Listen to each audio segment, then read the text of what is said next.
4.5 বছর পর আবারও দক্ষিণ আফ্রিকা সফরে যাচ্ছে বাংলাদেশ জাতীয় ক্রিকেট দল। 2026-27 মৌসুমের জন্য নিজেদের আন্তর্জাতিক সূচি চূড়ান্ত করেছে ক্রিকেট দক্ষিণ আফ্রিকা। আর তাতে পূর্ণাঙ্গ সফরে 2টি টেস্ট, 3টি ওয়ানডে ও 3টি টি-20 খেলবে টাইগাররা।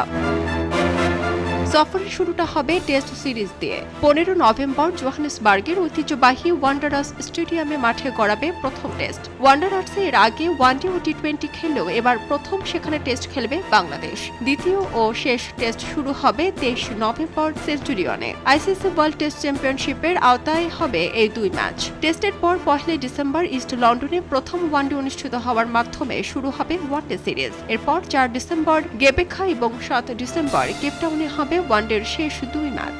সবশেষ 10, 12 ও 13 ডিসেম্বর 3 ম্যাচে টি-20 সিরিজ অনুষ্ঠিত হবে কিম্বার্লি, বেনুনি ও সেঞ্চুরিয়নে।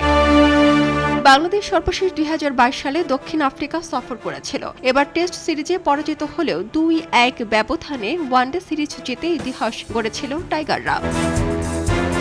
দীর্ঘ 4.5 বছর পর আবারও প্রোটিয়াদের মাটিতে নতুন চ্যালেঞ্জের অপেক্ষায় লিটন, শান্ত, মিরাজ, মুস্তাফিজরা। ওয়ানডের পাশাপাশি এবার কি টেস্টেও মিলবে সাফল্য? সে প্রশ্নের উত্তর মিলবে আগামী নভেম্বরেই। এলো খবরের কাগজ, নিখাত, নির্ভীক, নিরপেক্ষ।